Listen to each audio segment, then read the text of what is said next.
What's up, everyone? Welcome back to another episode of Kevin Prolix TV. Woo! Boy, do I got one for you.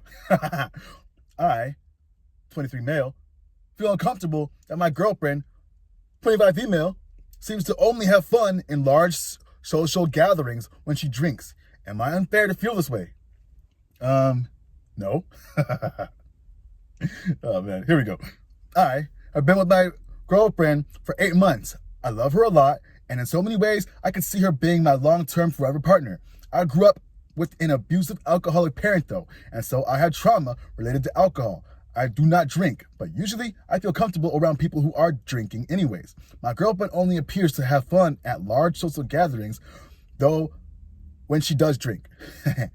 There has been times where my girlfriend has volunteered to be the designated driver, but halfway through the social gathering, I notice how little fun she's having, and so I just give up and tell her she can drink and I can drive.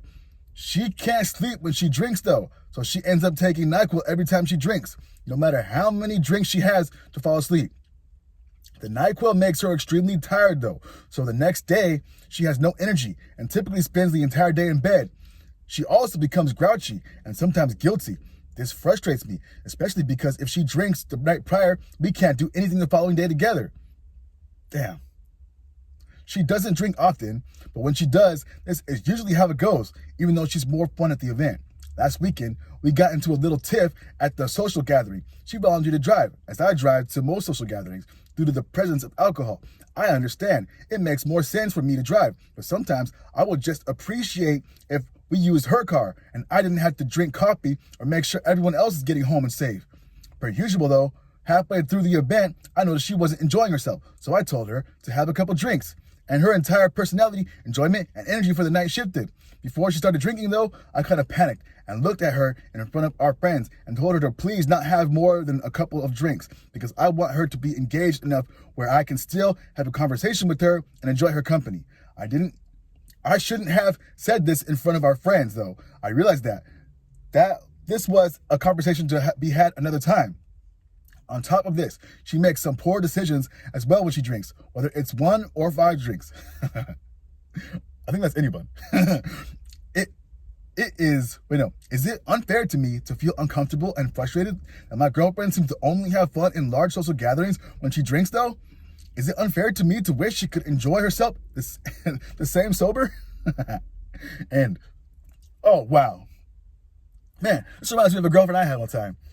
She had a faulty liver or something, and when she drank, she needed meds or whatever. And I was just like, why are you putting yourself through this? Like, alcohol's bad for you. You're still doing it anyway? What? Hey, I'm not with her anymore. Anyway. So this guy says, you guys are only 8 months in. If you have a problem with her occasionally having a few drinks and her desire to have drinks to let loose at parties, then you need to cut her loose. You aren't compatible, right? Another person says, some people just don't enjoy large sober gatherings. I don't. It all depends on how important it is to you. But better to drop it than to try to snuff out that thing. What? Anyway, another person says, NyQuil is processed by the liver and is dangerous to take after drinking, so stop. Whew. I like to drink when socializing, so she does, and so does my boyfriend.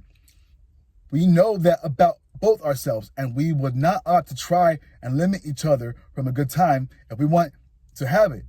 So we take plans like Uber or public transportation. I don't think it's an issue. She likes to have fun. Drinking, but it leads to bad behavior or unhealthy ones, is a habit, and it's worth her doing some self-reflection. She has to take those steps. It's out of your control. Okay, one more. You have unhealthy trauma from your family and are projecting it onto your partner, which is resulting in controlling her out of your fears. You're allowed to feel uncomfortable with it and have a conversation, but at the end of the day, it is drinking at social gatherings. It's drinking at social gatherings a non-negotiable for you and a reason to break up. All right, that person is a little off base. All right, come on. All right, buddy, here's what we learned. You got problems from your past, all right? And now here you are getting into a relationship that is probably seeming like problems from your past, all right? And now you're staying. Why? Anyway, come on, bro. Here's the solution.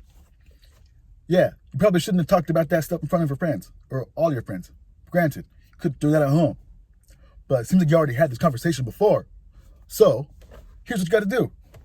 Take her home, sit her down, and say, hey, I like you a lot.